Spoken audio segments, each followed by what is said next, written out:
The NFL season is about 2 weeks away, 2 to 3 weeks away, and now we get to talk about some of the players that I think will surpass and surprise expectations in the NFL. As last video, we talked about players that would disappoint expectations and really disappoint fans, but today we're doing the opposite. But before we get started, make sure to leave a like and subscribe.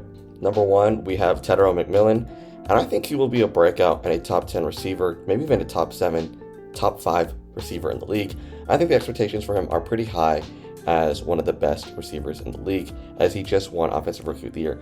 But I have expectations for him that are higher, and I think he's going to exceed the expectations of many fans have on him. I think he is a lot better than people think, and he is as good right now as what many people think. And he is an alpha level receiver. He's a number 1 option on a really good team, and I think he is the number 1 receiver maybe in the division by the end of this season. I really believe in Tetairoa McMillan. I think he has all the talent in the world, and I believe this when he came out of the draft.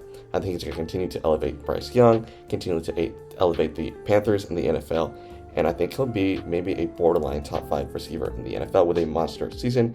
So make sure to check out for Tetairoa McMillan, and you might be underestimating him and what he can do on the field. Next, I have CJ Stroud, and I think their expectations for him have completely fallen off or are pretty unknown due to the fact that he threw 4 interceptions in the playoffs, limiting the Texans, and people are not that high on him, CJ Stroud, right now. And I think the expectation for me is that I think he'll be an above average quarterback and lead the Texans to be an elite team. And maybe some people have expectations that are different, but those are mine. I think that Texans offensive line improvement, and they have most of their weapons healthy, and they have a bunch of new additions as well. I think this Texans team is much improved. They give a better structure to CJ Stroud on the offensive side, and I think he will be able to perform well. Maybe his rookie self, but I think maybe a little bit of a step under his rookie self, and I think if he does that, he just has to be average and be good, and the Texans will be an elite team. And I think he'll surpass expectations in that sense, and he'll probably earn his contract from the Texans.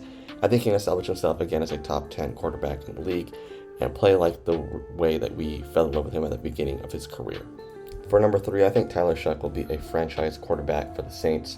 In his second year, I think the new offense, the new weapons, even though Tyson is injured to start off the season, I think he'll have an immediate impact on Tyler Shough.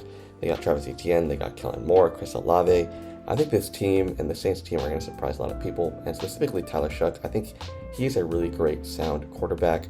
He's a much older prospect, but heading into his second year, I think he can be a average quarterback, maybe above average quarterback, maybe a top 15 quarterback in the league, and I think that'll be enough to elevate the Saints to being not a contender or a playoff contender, but a really competitive team. And I think he'll be this year's breakout surprise quarterback. And we've had that in the past couple seasons. We had Daniel Jones, Sam Darnold, Baker Mayfield. I think it's Tyler Shough's turn to be a surprise breakout quarterback. At number 4, I have Sauce Gardner. And I think people have forgotten how good of a player and corner that Sauce is in his first 2 years in the NFL. He was first team All-Pro, but he did fall off a little bit in his third year. Then he got injured on the Colts after he got traded, and I think people have forgotten how good Sauce Gardner is, and that is good credit to Stingley, to Gonzalez, to Pat Surtain, who have surpassed him, but I think he can be a borderline top 3 corner in the league this next season, and I believe in Gardner. I don't think anything that he showed was a fluke, and with the new Colts team, the Colts are not going to be expected to do too well, but I think Gardner can stand out with a full year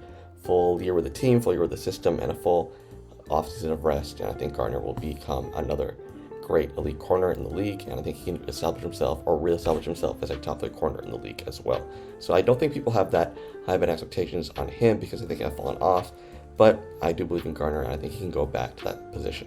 Lastly, at number 5, I have AJ Brown, and I think people are really going to be surprised when AJ Brown balls out in New England. I think people have come to the conclusion that he's washed, that he's completely fallen off, that there's nothing left in the tank, that it was all his fault in Philly, but I think the complete opposite. I think AJ will prove this season why he is one of the best receiver elevating players we've seen in the league in the past couple of years.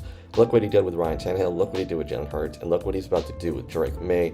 I think he'll prove he was never really the problem when it came to Philly, and I think he'll elevate May to brand new heights as well. I think he'll be close to his peak and prove that he's probably still in his prime, and as a top 10 receiver in the league, he still is dominant as an athlete.